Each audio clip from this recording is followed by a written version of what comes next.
A chill ran through me as I stare at my phone screen. Leave the house. Don't drink the wine.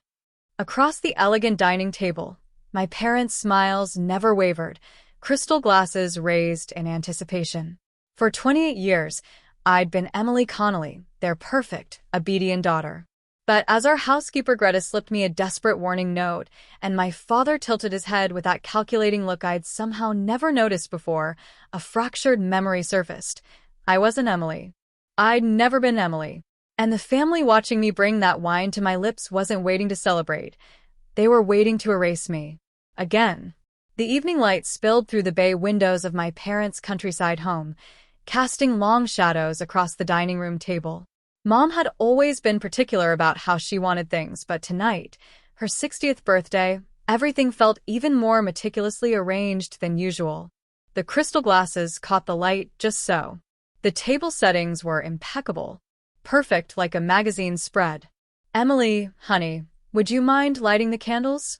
my mother asked, her voice melodic as always. Lizette Connelly, even at 60, moved with the grace of someone half her age. Her silvering blonde hair was pulled back in an elegant knot, her navy dress tailored to perfection. "Sure, Mom."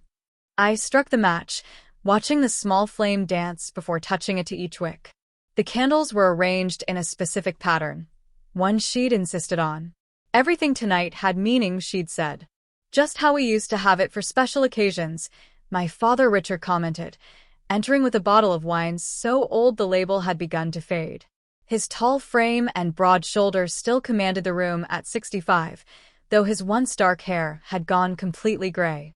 He smiled at me, but something in his eyes seemed to be measuring my reaction. "I still can't believe you managed to get here from Seattle on such short notice," he continued, setting the wine down carefully. "I wouldn't miss Mom's birthday," I replied, smoothing down my dress. The truth was, I'd been surprised by the urgent tone of his call 3 days ago. "We really need you here, Emily. Your mother insists." Uncle Kellen arrived next, my father's younger brother, with a wrapped package and his trademark hearty laugh. "There's my favorite niece," he boomed, though the enthusiasm didn't quite reach his eyes. "Looking more like your mother every day." Something about that comment made my skin prickle. I'd always been told I took after my father's side. "Dinner is ready," announced Greta, our housekeeper of, well, as long as I could remember. Her German accent had faded over the years, but never disappeared completely. Tonight, she seemed tense, her usually warm smile strained as she carried in the first course. I counted the places at the table. 5 settings. Me, Mom, Dad, Uncle Kellen, and Greta, who'd always joined us for important occasions. But there should have been 6.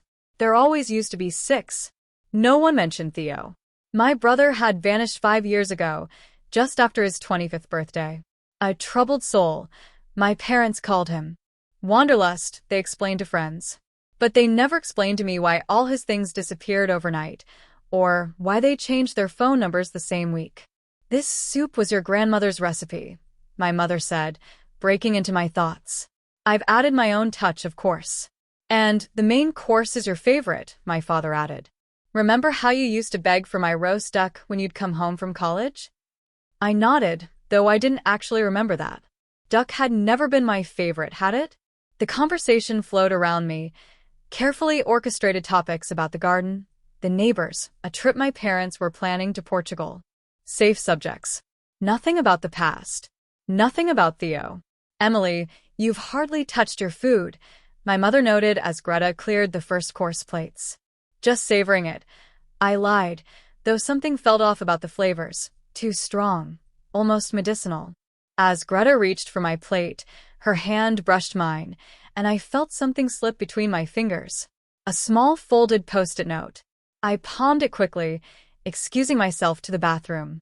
Once alone, I unfolded the yellow paper. "Don't drink." The handwriting was shaky, desperate. I stared at it, confusion rising. Was Greta warning me about something? I'd known her my entire life. She'd bandaged my scraped knees, taught me to bake cookies, helped me pack for college. Why would she? I shook my head. It was probably nothing. Maybe the wine was stronger than usual, Or she thought I was on medication. Still, when I returned to the table, I watched Greta more carefully. She wouldn't meet my eyes, but kept glancing at my untouched wine glass. Now, my father announced, rising to his feet as dessert was served, I think it's time for a toast to the birthday girl. He raised his glass. Lizette, my love, 60 years have only made you more magnificent. Uncle Kellen raised his glass next.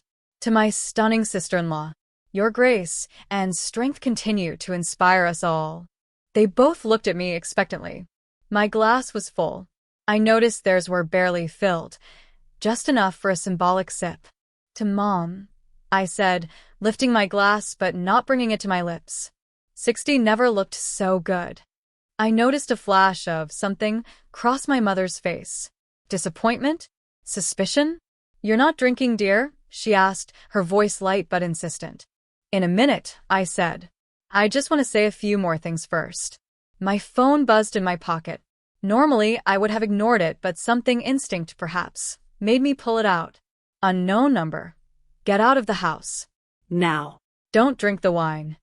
I nearly dropped the phone.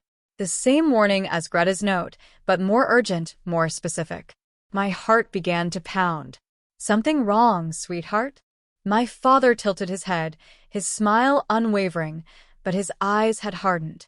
No, I managed, trying to keep my voice steady. Just work. They never leave me alone. Well, they can wait, my mother said firmly. This is family time. I nodded, slipping the phone back into my pocket. My fingers trembled. This couldn't be happening. Not here, not with them. These were my parents. This was my childhood home. And yet, I need to use the restroom again, I mumbled, standing so quickly my chair nearly toppled. This time I locked the bathroom door, leaning against it as I checked my phone again. A second message had arrived. You're not who you think you are, and they know you're starting to remember. I stared at my reflection in the mirror, searching for, what? Signs that I wasn't myself? My hazel eyes, my father's straight nose, my mother's high cheekbones. I'd always been told I was the perfect blend of them both. But as I looked closer, a strange memory surfaced, a recurring dream I'd had since childhood. Sitting at a table, just like tonight, but with different people. Warm faces. Laughter that didn't feel rehearsed.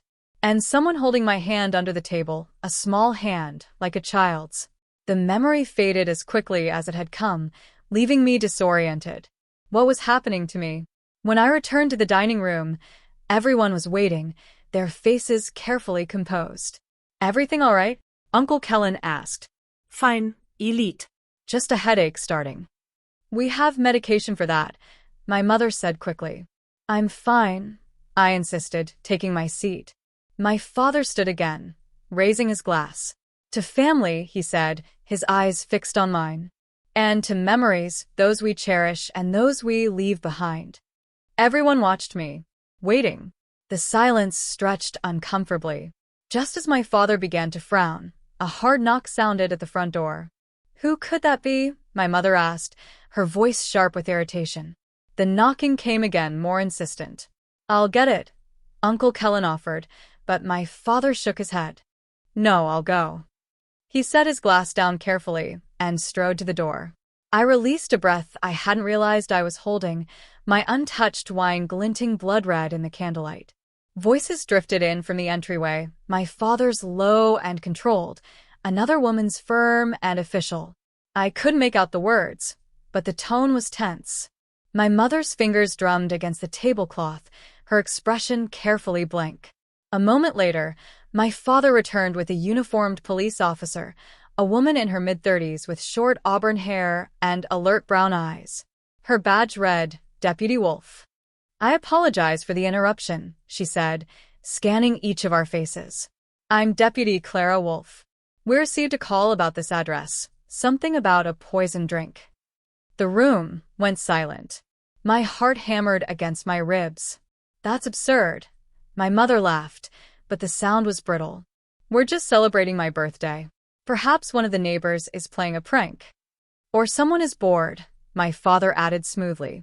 We haven't had any trouble here, Deputy. Clara's eyes found mine. Are you okay, miss? I'm fine, I said, but my voice cracked on the second word. From the corner of my eye, I saw Greta quietly slip out of the room. Her usual purse, always hanging on the hook by the kitchen door, was missing. I understand this seems intrusive, Clara continued, but we have to investigate all calls of this nature. My father spread his hands in a gesture of openness. You're welcome to search the house if you want. We have nothing to hide. His tone was accommodating, but there was a quiet threat beneath the words, the same tone he'd used with my high school principal when the man had suggested I needed counseling after a panic attack. Thank you, sir. I'll just have a quick look around if you don't mind. Of course. Emily, why don't you show Deputy Wolf around? She'll see everything is perfectly normal. It wasn't a suggestion. I stood on shaky legs and led Clara into the hallway. Once we were out of earshot, she turned to me. Are you really okay? You seem nervous. I hesitated, then whispered. I got a message. Someone warned me not to drink the wine. Her expression shifted subtly. From who? I don't know. Unknown number. And our housekeeper. The sound of tires on gravel interrupted us. Through the side window, I saw Greta's old sedan speeding down the driveway. Clara frowned. Is she leaving? She lives in the guest house, I said. She's not supposed to be. A noise from the kitchen cut me off. We hurried toward it, finding the back door swinging open. Clara stepped outside, hand on her holster, and I followed. Greta was running from the garage, sobbing. When she saw me, she grabbed my arm with surprising strength. You have to leave, she gasped, her accent thicker with emotion. They're not your parents. I stared at her, a nervous laugh escaping my lips. What are you talking about? Of course they're my parents. Clara stepped between us. Ma'am, I need you to calm down. Greta shook her head, frantically. You don't understand. I've worked for them for 25 years. I know what they've done.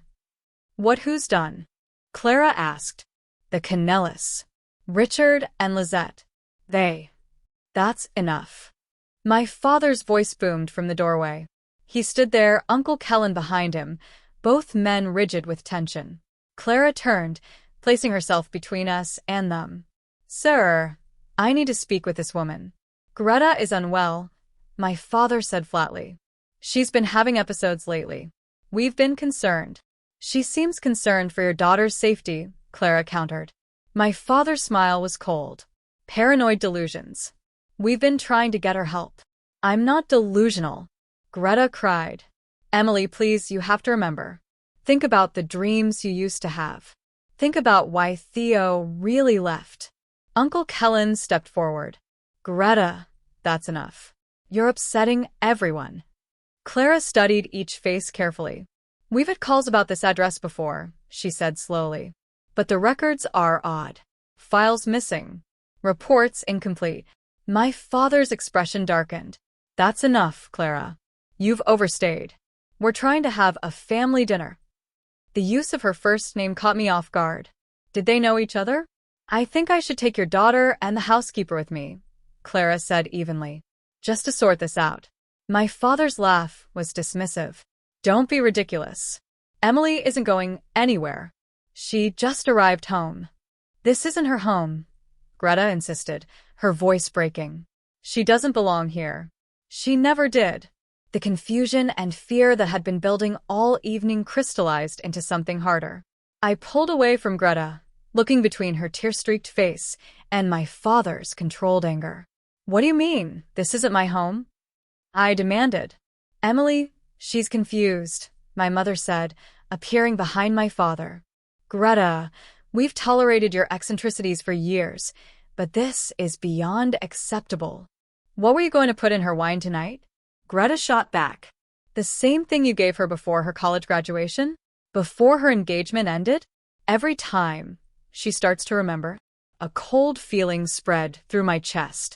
My engagement to David had ended abruptly 3 years ago, after a weekend visit home.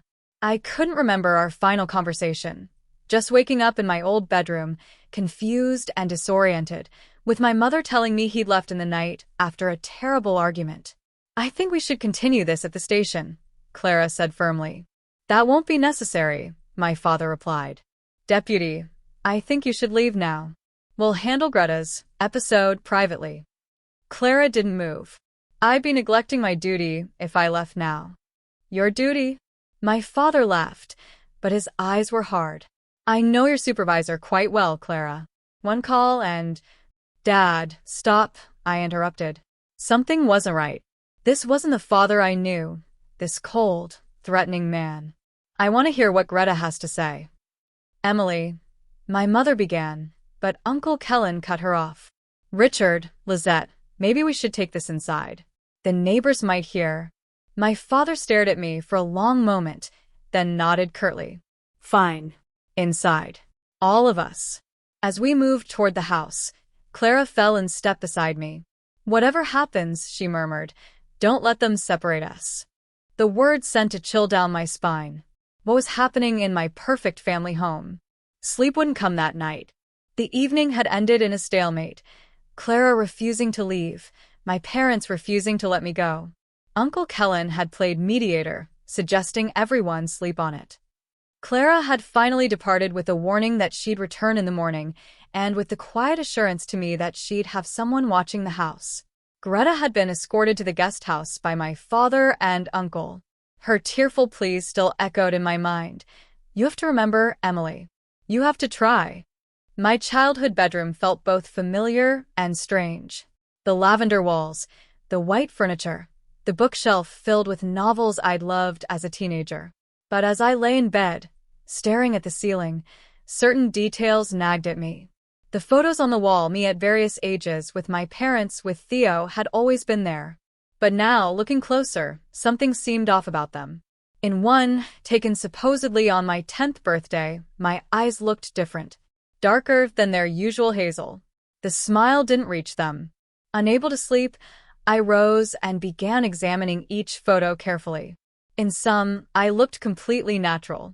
In others, there was something subtly wrong. The angle of my shoulders, the way I held my hands, even the shape of my face in certain shadows. A memory surfaced, my mother insisting on professional portraits every year, but only for me. Theo had been photographed only in casual family snapshots. Theo. My chest tightened. Where was he now? What had really happened 5 years ago? I opened my laptop and tried searching for him online, as I had countless times before. Theodore Connelly. No results that matched him. It was as if he'd never existed outside this house. Moving quietly, I crept down the hallway to my parents' bedroom. Their door was closed, no light visible underneath. I continued to my mother's study, where she kept family documents. The door creaked slightly as I opened it. I froze, listening for any sound from my parents' room, but the house remained silent. Inside the study, I switched on a small desk lamp and began carefully searching through drawers. In the bottom drawer of her filing cabinet, beneath a stack of old tax returns, I found a burned birth certificate. The fire had consumed most of it, but I could make out part of a name, an Ev, and a birth date. Yuli 1994. My birth date was August 1994, not July. And my name was Emily, not what? June? Beneath it was a letter addressed to June, the handwriting unfamiliar. Most of it was too water-damaged to read, but one line stood out. Miss you every day. Whatever they tell you. The rest was illegible. A folder labeled with my name contained medical reports. Emily Connelly, but from a hospital in Anchorage, Alaska. We'd never lived in Alaska. I'd been born in Boston. Or so I'd always been told. My hands trembled as I replaced everything exactly as I'd found it. What did it all mean? Back in my room, I nearly screamed when I saw a figure sitting on my bed. It was Greta, a finger pressed to her lips. How did you get in here? I whispered. I've worked in this house for 25 years. I know every creaky floorboard. Her voice was calm now, her earlier hysteria replaced by grim determination. We don't have much time. They'll check on you soon. Check on me? I'm 28 years old. That hasn't stopped them before. She patted the bed beside her. Sit, please. I need to tell you everything while I can. I hesitated, then sat. Tell me what? The truth. She took a deep breath. You're not their daughter. You never were. Your real name is June Everly, and you were brought here when you were 4 years old, after a fire at a private facility in Alaska. A cold sensation spread through my chest. That's insane. Is it? Haven't you always felt something was wrong? Haven't you had dreams you couldn't explain? Memories that don't quite fit. The recurring dream flashed through my mind again, sitting at a table with different faces, a small hand holding mine. Even if that were true, I said slowly, why? Why would they take someone else's child? Because you saw something they needed to hide. Greta's eyes filled with tears. And because Lizette couldn't have children of her own. But Theo wasn't their son either. Or your brother. Her voice broke. He was my son. I stared at her, disbelief warring with a strange sense that I'd always known this somehow. Your son?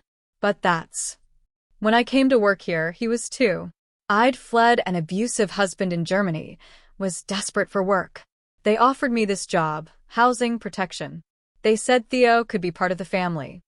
Her hands twisted in her lap. I didn't know then what they were doing. By the time I figured it out, it was too late. What were they doing? The facility where they found you, it wasn't a normal place. It was for experiments. Behavioral modification. They called it therapy, but it was much worse. She looked away. Richard and Lizette were researchers there, not doctors like they claimed. My head was spinning. This is crazy. If any of this were true, why didn't you tell someone? Why stay here for 25 years? I tried to leave once, when Theo was 10. They threatened to report me for an immigration violation, said I'd never see him again. Her voice hardened. And every time I tried to tell you the truth, they'd notice. You'd ask questions, start having dreams. Then they'd drug you, and you'd forget again. Drug me? With what? Wine, usually. Sometimes your migraine medicine. Once they took you to a therapist for 6 months. You came back different. I remember that time, my sophomore year of college. I'd had a breakdown, they said. Needed specialized help. The 6 months were a blur. You screamed for days when they first brought you here, Greta continued. You kept asking for your real parents. Then suddenly you stopped. Called them mom and dad. Started talking about memories you'd never had. That's not possible. Look at your right shoulder, she said softly. I pulled down my pajama top, revealing a 3-inch scar near my collarbone. They told you that came from a swing accident when you were 6, Greta said. But you already had it when you arrived. It's from the fire that killed your real parents. My fingers traced the raised skin. I'd always been told I'd fallen from a tree swing, caught my shoulder on a broken branch. The memory was so clear. The swing, the fall, my father carrying me to the car, my mother pressing a towel against the bleeding. But was it real?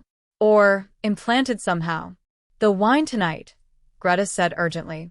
It's laced with a sedative that suppresses memory. The same thing they've given you every time you've come home since you left for college. Every time you start to remember, they bring you back and make you forget again. Why now? I asked, my voice barely audible. Why tell me this now after all these years? Because they're getting desperate. You're having dreams again, aren't you? Flashes of memory? They know. That's why they insisted you come for Lizette's birthday. Her eyes filled with tears. And because I think Theo might still be alive. A soft knock at the bedroom door made us both jump. Clara's voice came through. Emily? It's me. Greta quickly opened the door. Clara slipped inside, still in uniform. I thought you left, I said. I did. Officially. She glanced at Greta. You told her? Greta nodded. You two know each other? I asked. We've met before, Clara said grimly. I used to know Theo. We were close. When he disappeared, I tried to investigate, but the case kept getting reassigned. Evidence went missing. She hesitated. I've been watching your parents for years, waiting for a chance to find the truth. About Theo? About all of it. The facility in Alaska. The children who passed through there. The ones who disappeared. She looked at me intently. Including you, June Everly. The name sent a strange jolt through me, like hearing a song I'd forgotten I knew. I can't. I press my hands to my temples. If what you're saying is true, then my whole life has been a lie. Not your whole life, Greta said gently. Just your understanding of it. Clara moved to the window, peering out into the darkness. We need to be careful. Your father has connections in the department. That's why I came back unofficially. What about Theo? I asked. You said he might be alive? Greta and Clara exchanged looks. There's something you need to see first, Clara said. Something that might help you remember. She led us downstairs, moving silently through the darkened house. At the back door, she paused, listening for any sound from my parents' room. Hearing nothing, she ushered us outside. The night air was cool against my skin as we crossed the garden to the old well, a relic from when the property had been a working farm a century ago. It had been sealed for as long as I could remember, covered with a heavy wooden lid. Clara and Greta worked together to slide the cover aside. Clara shone her flashlight down into the darkness, then reached inside, feeling along the stone wall until she found what she was looking for, a small crevice. From it, she extracted a metal lockbox, covered in dirt and rust. Theo showed me this hiding place, she explained. He said if anything ever happened to him, I should look here. The lock was old and gave way easily when Clara applied pressure. Inside was a child's drawing, yellowed with age. 2 stick figures holding hands, one tall, one small. It was signed in crayon. June and me. Le Theo. On the back, written in a child's uneven hand. She remembered once before. They made her forget. Please protect her next time. I stared at the drawing, a wave of nausea washing over me. The small stick figure had hazel dots for eyes. The taller one had blue. Blue like Theo's. Blue like mine had been, in that strange photograph I'd examined earlier. I don't understand, I whispered, though part of me was beginning to. You weren't brother and sister, Clara said softly. You were both taken, both forced to forget who you really were. But Theo remembered. And he tried to help you remember too. Is that why he disappeared? I asked, my voice breaking.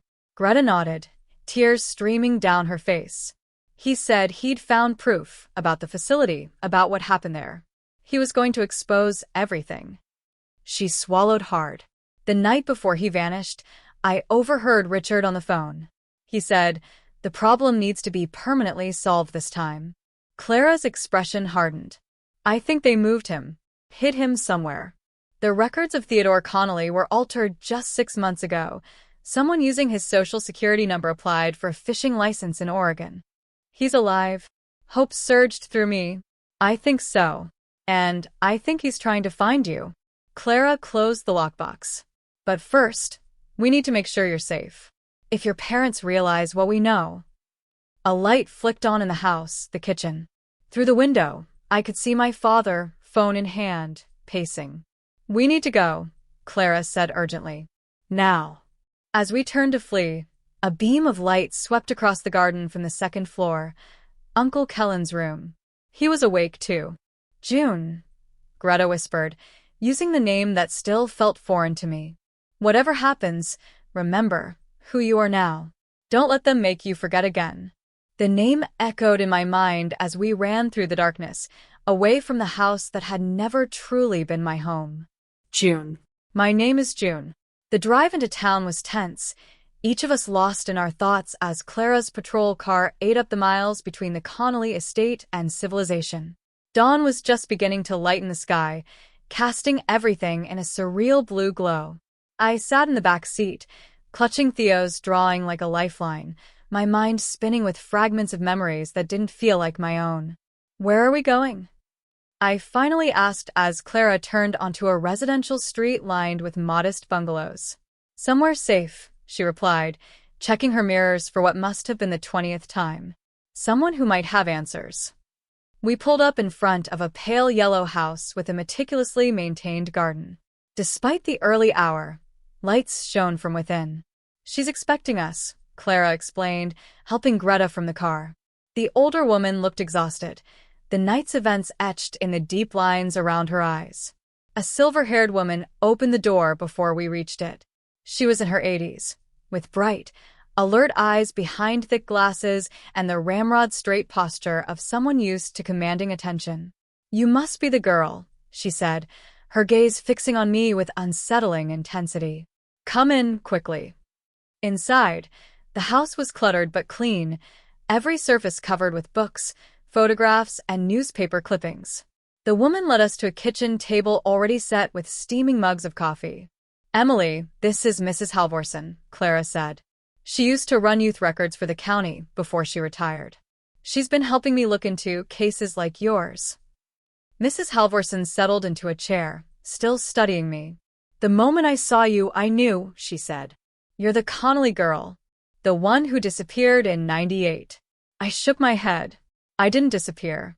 I've been with the Connellys my whole life." "No," she said firmly. "Not you. The real Emily Connelly. She vanished when she was 3. Never found." She pushed a faded newspaper clipping across the table. The headline read, "Local child still missing after 3 months."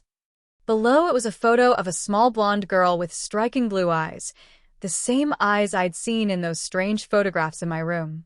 The eyes that weren't mine. "I don't understand," I whispered, though a part of me was beginning to. Mrs. Halvorson pulled out a thick folder. "Your real name is June Everly. Born July 12, 1994, to Margaret and Daniel Everly of Anchorage, Alaska." She slid a birth certificate across the table. Intact, unlike the burned one I'd found in my mother's drawer. "You were presumed dead after a fire at a private children's facility called Pinewood Haven in 1998. My fingers traced the document, touching the name that still felt foreign, yet somehow right. June Everly. Not Emily Connelly. "The facility," Clara prompted. "Tell her about that." Mrs. Halvorson's expression darkened. Pinewood Haven was officially a residential treatment center for troubled children. In reality, it was something much worse. She adjusted her glasses. It was run by a couple using the names Dr. Marcus and Dr. Elizabeth Shaw. "Lizette and Richard," Greta supplied quietly. "Yes." "Though I doubt those are their real names either." Mrs. Halvorson rifled through her papers. They specialized in what they called memory restructuring, supposedly helping traumatized children forget painful experiences. Her mouth twisted. What they were really doing was experimenting with memory manipulation techniques. "But why?" I asked. "What was the point?" "Money, initially. Government contracts. Private clients who wanted certain problems forgotten." She sighed. "Then the fire happened. 4 children died. Or so the official report stated. The facility was destroyed, the Shaws disappeared, and the investigation was mysteriously shut down." Clara leaned forward. "And then the Connellys appeared here, with a traumatized 4-year-old girl they claimed was their daughter, who'd been staying with relatives." "No one questioned it?" I asked. "Small town. Wealthy, charming couple. Forged papers." Mrs. Halvorson shrugged. "And you believed it too? Whatever they did to you at that facility, it worked? You truly thought you were Emily Connelly?"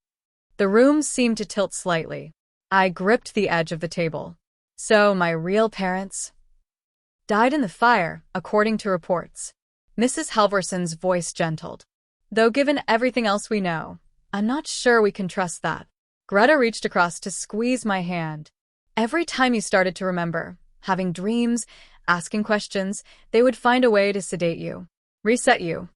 "With the wine," I murmured. "And other things," Greta confirmed. "Pills they called migraine medicine. Therapy sessions that weren't really therapy." "I remember the headaches," I said slowly. "After college breaks. After visiting home.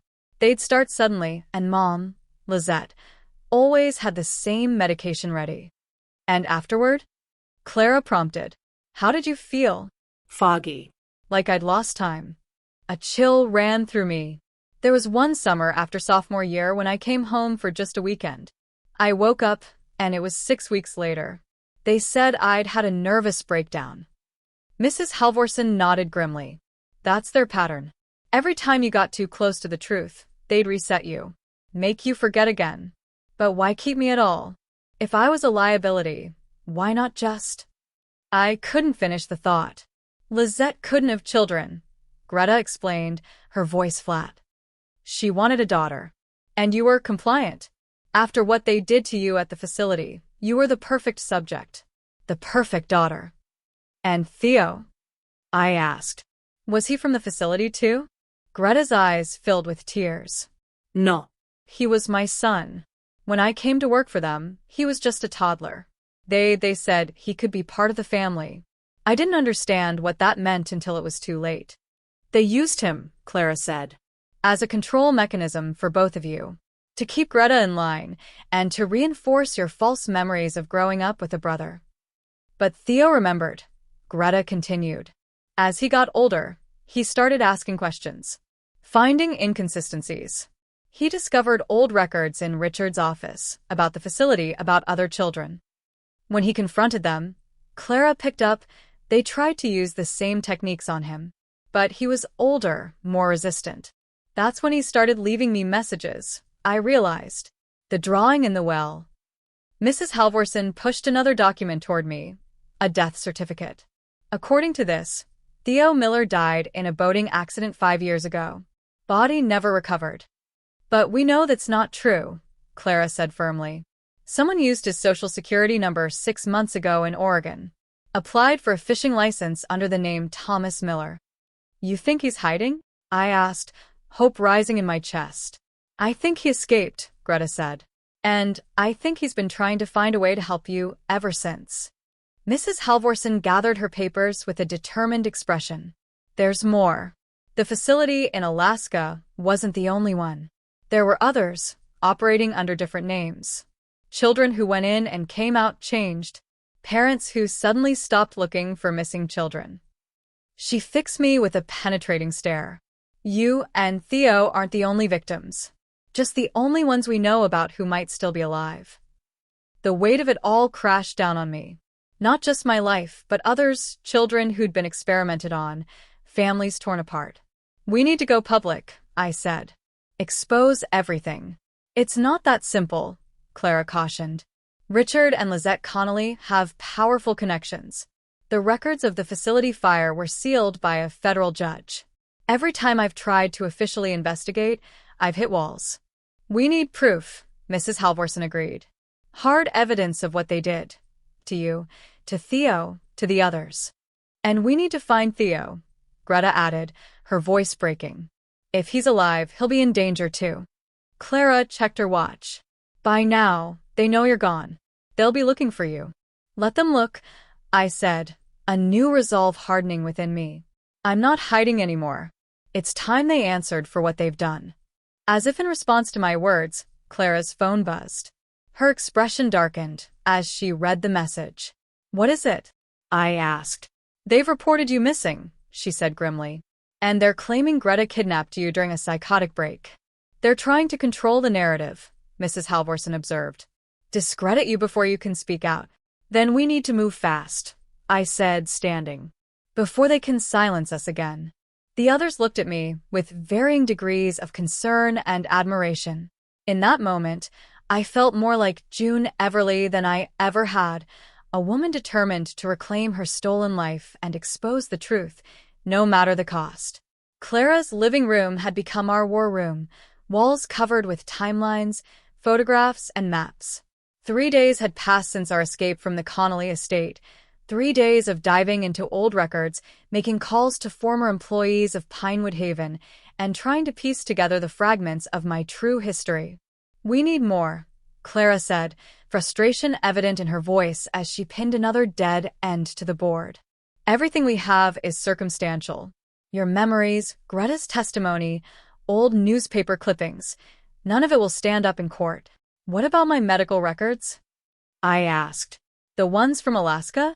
Falsified, Mrs. Halvorson replied, not looking up from her laptop. I've been comparing them to what we found in Lizette's office. They altered dates, changed names, created an entire medical history that never happened. I paced the small room, restless energy coursing through me. Since stopping the drugged wine and migraine medicine, my mind had felt clearer than it had in years. Memories were surfacing, fragmented, disjointed, but real.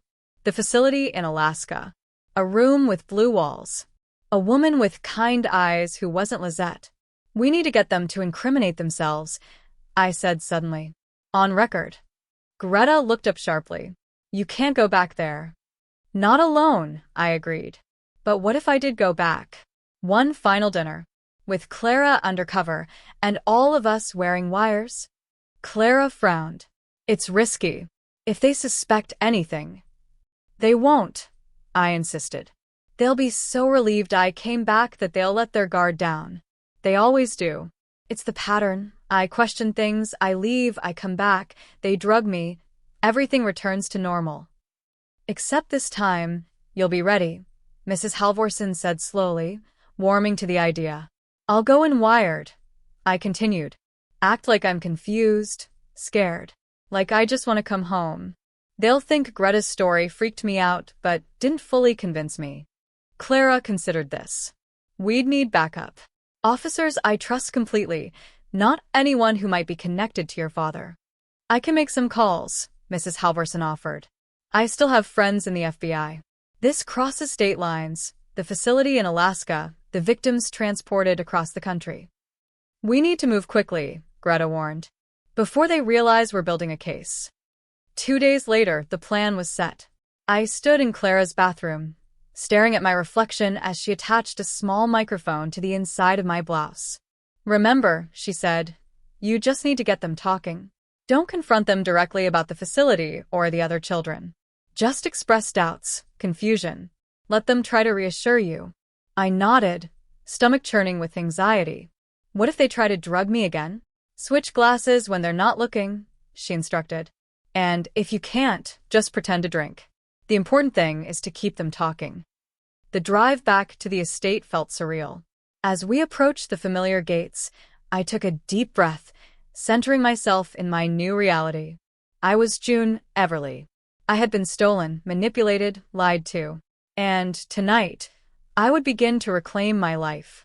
My father, Richard, opened the door before I could knock, relief washing over his face. Emily, he breathed. Thank God. We've been so worried. I allowed him to pull me into a hug, fighting the urge to pull away. I'm sorry, he whispered. I was confused, scared.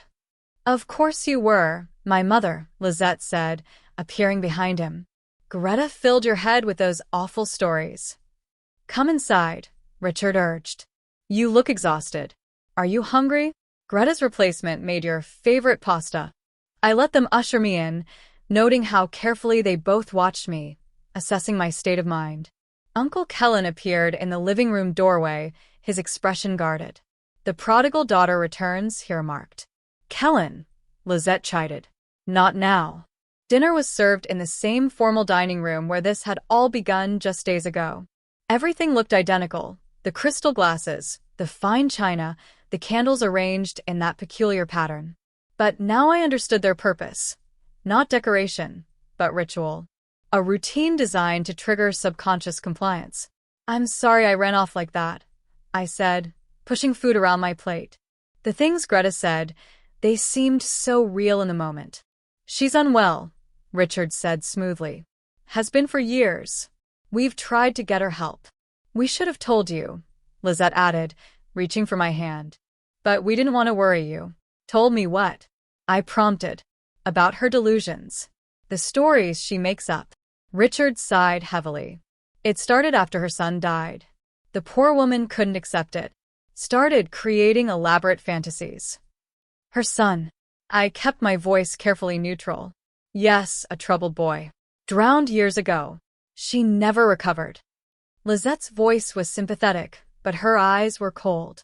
She became obsessed with the idea that he was still alive, that someone had taken him. And now she's fixated on you, Richard concluded, projecting her delusions. It's quite sad, really. I nodded slowly, as if considering their explanation. I guess that makes sense. Some of what she said was pretty far-fetched. Relief flickered across both their faces. Exactly, Lizette agreed eagerly. All that nonsense about facilities and experiments. Pure fantasy. Although, I said carefully. Some things she mentioned did make me wonder. Like why I don't remember much from before I was 4. Or why my eyes look different in some of the old photos. A tension crept into the room. Richard reached for the wine bottle. You are very young. No one remembers much from that age. And photos can be deceptive, lighting angles. True, I conceded. And I guess the medication for my migraines could explain the memory gaps later on. Your migraines? Lizette latched onto the subject. Have you had any since you've been gone? Actually, no. I replied truthfully. Not a single one. Something flickered in her eyes, calculation. Well, that's wonderful. But you should still take your medicine preventatively. You know how suddenly they can come on. Richard poured wine into my glass. A toast? To family reunions. I smiled, raising my glass. To family. As they turned to clink glasses with each other, I quickly switched mine with Lizette's nearly empty one. When they looked back, I took a small pretend sip, careful not to let the liquid touch my lips. Delicious, I commented. Special vintage? Very special, Richard confirmed, watching me intently. From a private reserve. The meal continued, each of them carefully steering the conversation away from dangerous topics. Theo, my childhood, the strange texts I'd received. I played along, gradually appearing more relaxed, more compliant, occasionally pretending to sip the drugged wine. After dessert, I made a show of yawning. I'm sorry. I'm exhausted. Would you mind if I turned in early? Of course not, sweetheart, Lizette said, rising quickly. I'll come up with you. Actually, I countered. I think I need a few minutes alone first. To process everything. A flicker of concern passed between them, but Richard nodded. Of course. Take all the time you need. In my bedroom, I closed the door and whispered into the hidden microphone, confirming I was alone. Then I carefully rearranged the pillows under my blanket to look like a sleeping form and silently opened the window. Clara had positioned herself beneath it, ready to help me implement the next phase of our plan. Back inside the house, I crept to the top of the stairs, listening. Richard and Lizette were in the study, voices low but audible. Too lucid, Lizette was saying. The dose should have started working by now. She might not have drunk enough, Richard replied. Or she's built up a tolerance. We can't risk it. If she remembers. She won't, he cut in. We'll move her tonight, just like we did when she was 15. The cabin is prepared. And if she resists? She won't be in any condition to resist. I've prepared a stronger solution. We'll say she had another breakdown, needed specialized care. My blood ran cold at the casual way they discussed drugging me, imprisoning me. I recorded a few more minutes of their conversation, capturing damning admissions about previous treatments and their plans for me now. Just after midnight, I enacted the final phase. Pretending to be groggy from the wine, I staggered down to the kitchen for water. As expected, Richard appeared almost immediately. Having trouble sleeping? He asked, his voice gentle but eyes calculating. I mumbled. Feeling weird. Dizzy. Let me help you back to bed, he offered, taking my arm. I let my legs give way, slumping against him. Don't feel right. It's okay, sweetheart, he soothed, half carrying me back upstairs. Just the wine. You'll feel better soon. Once in my room, I collapsed onto the bed, eyes half closed, watching as he pulled a syringe from his pocket. This will help you sleep, he said, approaching. Before he could reach me, the bedroom door burst open. Clara stood there, badge raised, gun drawn. Richard Connelly, you're under arrest, she announced. Step away from her. Now. The look of shock on his face was almost worth everything I'd endured. As more officers flooded the room, I sat up, completely alert. You, he hissed, realization dawning. You were faking. Not everything, I replied, as an officer cuffed him.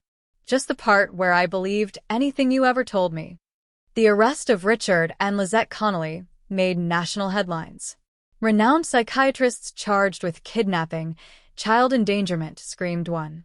Memory manipulation, the dark truth of Pinewood Haven, declared another. But the headline that affected me most deeply was the simplest. June Everly, found at last. In the weeks that followed, the investigation expanded exponentially. FBI agents combed through decades of records, interviewed former employees of the facilities, exhumed cold cases of missing children. Uncle Kellen, whose real name turned out to be Kevin Lawson, cut a deal, turning state's evidence against the Connellys in exchange for leniency. Greta testified too, her voice strong despite the tears that sometimes overwhelmed her. She detailed 25 years of manipulation, threats, and the constant fear that had become her life. When asked why she'd finally spoken up, her answer was simple: because I couldn't bear to watch another child disappear. The preliminary hearing was brutal. Richard and Lizette, or Marcus and Elizabeth Shaw, as they were originally known, sat stone-faced as the prosecution laid out their crimes. The evidence was overwhelming: falsified records, testimony from former colleagues, financial paper trails linking them to other facilities across the country. And then there was the phone. The one Richard had been carrying the night of the arrest. On it, a draft message to an unknown number, subject E showing resistance to treatment. Implementing Protocol 7 tonight. My testimony was scheduled for the third day. As I took the stand, I felt surprisingly calm. The person I had been, Emily Connelly, seemed like a character in a half-remembered dream. I was June Everly now, reclaiming my name and my story with each word I spoke. The prosecution was gentle but thorough, walking me through my fragmented memories of the facility, the fire, the years of manipulation. The defense tried to paint me as unstable, confused, susceptible to suggestion. But the evidence supported every claim, every recovered memory. When I stepped down from the witness stand, Clara was waiting, a strange expression on her face. "What is it?" I asked. "We found something," she said. A voicemail. On Theo's old phone. My heart leaped. From who? From him. Left just 12 hours before we arrested the Connellys. My hands trembled as she handed me the phone. I pressed play, holding my breath. "June, if you get this." The voice was deeper than I remembered, rougher, but unmistakably Theo's. "I knew you'd remember. I'm not far. Just follow the stream behind the house." Tears blurred my vision. "He's alive? You're sure?" Clara nodded. "We think so. We're organizing a search team tomorrow morning. The stream behind the Connelly estate leads to a nature preserve. There are caves, old hunting cabins." "I want to be there," I insisted. "I figured you might say that," she smiled. Greta too. Dawn broke clear and cool the next day as the search teams assembled. Dogs, officers, volunteers, all spreading out along the stream that wound through the woods behind what I now thought of as the Connelly prison, not the Connelly home. Greta and I stayed close together, following Clara and 2 other deputies. The forest was alive with birdsong, sunlight filtering through the canopy of leaves. It was beautiful, peaceful, hard to imagine anyone hiding here in fear. The stream forks up ahead. One of the deputies called back. "We'll take the East Branch." We followed the western fork, the water growing shallow and rocky. After nearly 2 hours of searching, one of the dogs began to bark excitedly, pulling its handler toward a dense thicket of brambles. "There's something here," the handler called. "Some kind of structure." As we drew closer, I could make out the outline of a small cabin, so overgrown with vegetation it was nearly invisible from more than a few feet away. The windows were boarded from the inside, the door secured with a heavy chain. Clara approached cautiously, gun drawn. "Police. Anyone inside?" Silence. Then, so faint I almost missed it, a sound, movement. "Theo." Greta called, her voice breaking. "Theo, it's Mom." More movement. A scraping sound. Then a hoarse voice. "Mom?" The officers moved quickly, bolt cutters making short work of the chain. As the door swung open, a thin figure emerged, blinking in the sunlight, a man in his early 30s, with a wild beard and haunted blue eyes. Eyes I recognized from a child's drawing signed Love, Theo. Greta rushed forward with a cry, enveloping him in her arms. He clung to her, sobbing, his body frail, but his grip fierce. When he finally looked up, his eyes found mine. Recognition flickered, then blazed. "June," he whispered. "You remembered." I nodded, unable to speak past the lump in my throat. "I knew you would," he continued, his voice stronger. "I knew if I could just get you away from them, away from the drugs." "You sent the text," I realized. "From the burner phone they found in the cabin." He nodded. "I've been watching the house for months, waiting for a chance." "But how did you escape?" Clara asked. "Everyone thought you were dead." A bitter smile crossed his face. "That was their mistake. They thought the drugs had worked on me like they did on June. But I was older when they started, more resistant." His expression darkened. "The night they came for me, I was ready. I fought back, managed to get away, let them think I drowned. For 5 years." Greta whispered, anguished. "Why didn't you come to me?" "I couldn't risk it," he said gently. "Not until I had proof. They were watching you, using you to get to me, to June." He looked at me again. "I had to find evidence first, something that would stand up in court." "And did you?" Clara asked. He nodded, gesturing back toward the cabin. "Everything. Records they thought they destroyed. Names of other children. Recordings." His voice hardened. "Enough to bury them forever." The aftermath unfolded like scenes from someone else's life. Theo and I were placed in protective custody while the prosecution built their case. The evidence he'd gathered over 5 years of hiding, combined with what we'd recorded the night of the arrest, was devastating. Other victims came forward, their stories horrifyingly similar to mine. Childhood stolen, memories manipulated, identities erased. Greta testified again, this time with Theo beside her. The sight of them together, mother and son reunited after years of forced separation, moved even the most hardened journalists to tears. 3 months after the arrests, Richard and Lizette Connelly were formally charged under their real names, Dr. Marcus and Dr. Elizabeth Shaw, linked to the disappearances of at least 4 other children besides me. "What happens now?" I asked Clara one evening, as we sat on the porch of the small house I now shared with Theo and Greta. "After the trial, after all of this is over?" "That depends on you," she replied. "You're June Everly again. You can do whatever you want." I considered this. In the months since my escape, I'd begun the slow process of reconstructing my identity, not the false one I'd been given, nor the one that had been taken from me, but something new. Something of my own choosing. "I think I'll keep using Connelly, actually," I said. "In public, at least." Clara looked surprised. "Why?" "Protection," I explained. "There are still people out there connected to the facilities. People who might want to silence us." I stared out at the darkening sky. "Let them look for June Everly. They won't find her." "Smart," she acknowledged. "And afterward? When it's truly safe." I smiled. "Then I'll be whoever I want to be." That night, I woke suddenly at 2:15 a.m., the exact time the text had come through on that fateful evening. It had become a pattern, this midnight awakening, as if my body had set an alarm to commemorate the moment my life changed forever. I reached for my phone, opening the Messages app. I'd never deleted that first warning. "Get out of the house. Now." Don't drink the wine." I'd read it so many times the words had been seared into my memory. But now I added a new message, sending it to the same unknown number. "Thank you for saving my life.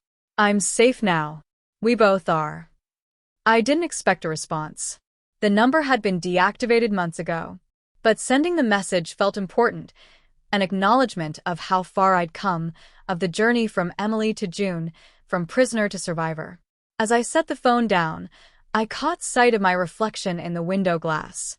For a moment, I saw both of us there, Emily with her carefully constructed memories, and June with her hard-won truth. Not separate people, but parts of the same whole. Both real, both mine. Tomorrow would bring more challenges, therapy sessions, depositions, the ongoing process of reclaiming fragments of a past I was still piecing together. But for tonight, in this quiet moment between my old life and my new one, I finally felt complete. I was June Everly. I had been lost, and now I was found. And no one would ever make me forget again. What would you do if your entire identity was built on someone else's lies? If this story kept you on the edge of your seat, hit that like button and subscribe for more psychological thrillers that will make you question everything you thought you knew.